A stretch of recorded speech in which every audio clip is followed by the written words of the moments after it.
Three-wheeled bike video. I recently almost acquired a new bicycle frame for this thing. Really would like to get working on it again, but I need a bike for it. So it got me thinking, and the bike thing did not work out, however. And if you haven't seen it, it's got my 38, I think that's a 38 Packard headlight, old Japanese motorcycle handlebars. The front is junk, but the back is two 16-inch wheels. I guess that's considered a jack shaft, but it's really the brake mechanism and the drum, but it's all messed up right now. And it's got that motor on the back with the this wheel, the free spinning wheel, has the I want to say it's I don't even know how many tooth it is anymore. But anyway, so, and that's the motor, in case you're wondering. It's one of those power edger weed eaters. It never ran right. I need to figure out why. But I had an idea. So, front suspension for this thing, that's fairly easy. When I get my heavy-duty steel frame bicycle, adult size 26-inch, say something more like that Stingray with the chainsaw engine on it, you would cut it right here. No, excuse me, I'm lying to you. You would cut the one that is not on the bike right now. So I have this light titanium frame, maybe it's aluminum, right now, for demonstration. On this bike right here, they're going to cut it in front of the tube for the seat. Just slice it down there. Take off the seat. Then on the new one, being a heavy-duty 26-inch steel frame, this is a representation. It's a 26-inch light road bike frame. You cut it behind the seat post here and here. So then you have two seat posts. Now, a lot of people probably would just weld the two seat posts together. So, you know, then it would be seat post to seat post kind of up there like this, and it would give it this much more length, and it would make it all nice out of a crankset, and I would obviously have to make bigger tires for the back. I was thinking either 29 inches would be really nice. 29-inch mountain bike wheels. So, I gotta find some with these rear hubs like this that had the coaster brake in it. So, anyway, enough rambling on that. Back to this. So, most people would probably just weld this tube to this tube and say, they're done. But that's no fun. And if I'm gonna do this, I want to do it right. So I've been thinking about suspension. What if I did this, and I'll attach a drawing. Sounds like my dog's down here. Maybe? I don't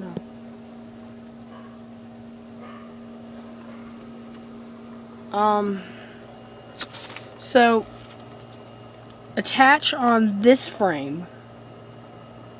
Yeah. Attach on this frame. Maybe leave a good section of these bottom tubes. I don't know what they're called exactly. These are the bottom two tubes of the tire mounts, obviously, in the back. Leave a little bit of them, and then build some sort of mount. Just probably weld a flat plate on there, and then have it a square piece that comes on and fits over this tube. So what that will allow it to do is I would put a bolt through it and it would pivot. So then this back piece and this front piece could pivot like this. I should show it in camera. So that would be great, but it would obviously flop to gravity, where gravity is. So what I'd probably do is cut this pipe up here, right here, build another mount off of it. So another one, and then also I'll probably just cut this one off where it is. Yeah, I would cut these two off where they are. And then build another mount and put some sort of shock absorber or spring like in a mountain bike on there. I don't have any. I'll show you what I'm showing about later. I'll include a picture later in the video.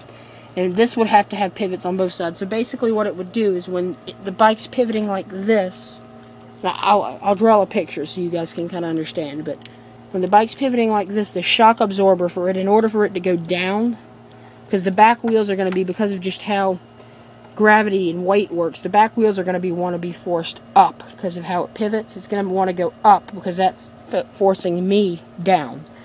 So in order to force these up, it's going to have to push up against a shock absorber, probably at this angle. Yeah, so that's my idea. That would probably add another, probably 6 inches onto it. So we're looking at this point, you know, from tip back. It's a pretty long bike, and then that's more weight. And by the way, I put the seat in the new tube, the large steel frame one, and the crankset would go in the new tube, and then I'll run the chain back because this, I want to scrap this, and I would have to get the color matched. The gas tank would come back. Any ideas on this? This is off of a Honda 80cc 1983. What kind of four-wheeler was it? I cannot remember. But the gas tank is severely rusty. There's holes in the bottom, and I don't think I can repair it, or for what it's worth. What I thought about maybe doing is maybe cutting it open and putting a smaller plastic tank in there. Any ideas on that, let me know. And then, yeah, so I'd have to get this color matched. It's called Obnoxygen Green. And, obviously, I think I would paint it good this time for real. And then I would like to, all these holes that were previously drilled, just go in there and fill them, put a weld bead, and grind it down. And as for the motor, that system I think will work if I can just mount it right. I had a really hard time mounting it. Maybe I'll get back into that. I don't know. I have so much to do. I have hit and miss engines I still want to build. I have steam engines that need repair. I have 2-horse Briggs that needs to be fixed. I have electric scooters needing batteries, lawnmowers needing service, a chainsaw bike that needs to be worked on, a GoPed, which is back here, that needs a new back tire, and tons of other projects. I mean, I got that go-kart engine and all sorts of other stuff I need to work on. And the go-kart, it's under those 15-something bike frames. But yeah, I'll attach a picture at the end of this, and that's about it for this. But I just thought I would put this idea out there. This is the kind of shock absorber I was talking about. Not necessarily a Fox float, but whatever I can get, probably off of an old Walmart bike, or heck, I could repurpose. I have a fork, with suspension that's split down the middle, originally off of the bike that darn near ended my life, or tried to anyway, off of this guy. It split right here, so I had 2 good shock absorbers I can use. So maybe I can make that work. But they're they're aluminum, cast aluminum, so they're a bit hard to weld. Really odd material of all things, cast aluminum on a bike. But yeah, this is a shock absorber. Just something like that. Nothing too snazzy. Next to my steam engine, call out on that. Here's that sketch I promised. Sorry it's not real good, but I found out that my broke finger from the bike crash, it makes it very hard to write and otherwise draw. I haven't needed to write anything since June 8th. And, yeah, stuff I didn't know. So basically, like I said, you would have the new frame, the 26-inch steel frame, up here. Cut it behind the seat tube. And then here is the old 3-wheeled bike. Cut it in front of the seat tube.